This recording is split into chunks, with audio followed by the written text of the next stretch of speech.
अस्सलाम वालेकुम। मैं हूं आपका इंस्ट्रक्टर मुबशर अली और इस वीडियो में आसान सिंधी किताब 5वीं जमात के लिए 5वीं क्लास के लिए लेसन नंबर 24 को हम स्टार्ट करेंगे। सबक 24 14 अगस्त। हर क़ौम जी तारीख़ में किन ॾींहंनि जी ख़ासि अहमियत हूंदी आहे। उन ॾींहं जी हैसियत हासिल हूंदी आहे। अहिड़े ॾींहंनि में आज़ादीअ जे ॾींहं जी अहमियत सभिनि खां वधीक हूंदी आहे। आज़ादीअ जे ॾींहंनि खे हर क़ौम ॾाढी धाम धूम सां मल्हाईंदी आहे। 14 अगस्त पाकिस्तान जी आज़ादीअ जो ॾींहुं आहे। 14 अगस्त 1947 ईस्वीअ ते असीं अंग्रेज़नि ऐं हिंदुनि जी ग़ुलामीअ मां आज़ादु थियासीं। पाकिस्तानी क़ौम उन ॾींहंनि खे आज़ादीअ जी ईद करे मल्हाईंदी आहे ऐं धणी ताला जा शुक्र बजा आणींदी आहे जंहिं खेसि आज़ादीअ जी नेमत अता कई आहे। असांखे उहो यादि रखणु घुरिजे कंहिं बि क़ौम खे आज़ादी घर वेठे कान मिलंदी आहे। आज़ादी हासिल करण लाइ जाखोड़ करणी पवंदी आहे। गॾियल हिंदुस्तान जी मुस्लमाननि पाकिस्तान हासिल करण लाइ भरपूर जाखोड़ कई ऐं अनेक क़ुर्बानियूं ॾिनियूं। क़ाइद आज़म मोहम्मद अली जिन्नाह जी सही रहनुमाईअ में मुस्लमान आज़ादु वतन हासिल करण में कामयाबु थिया।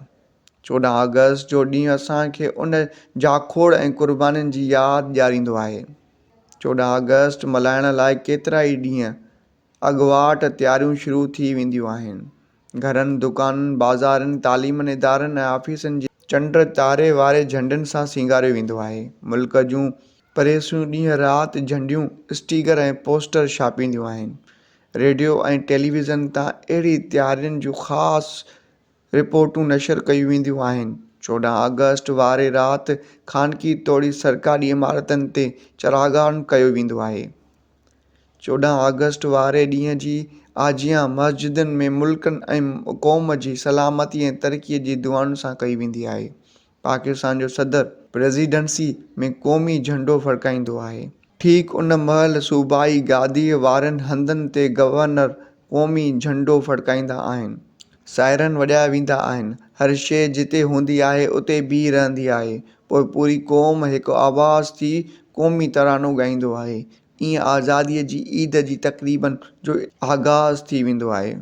14 अगस्त ते आम मोकल हूंदी आहे। उन ॾींहुं अख़बारूं ख़ासि नंबर कढंदियूं आहिनि।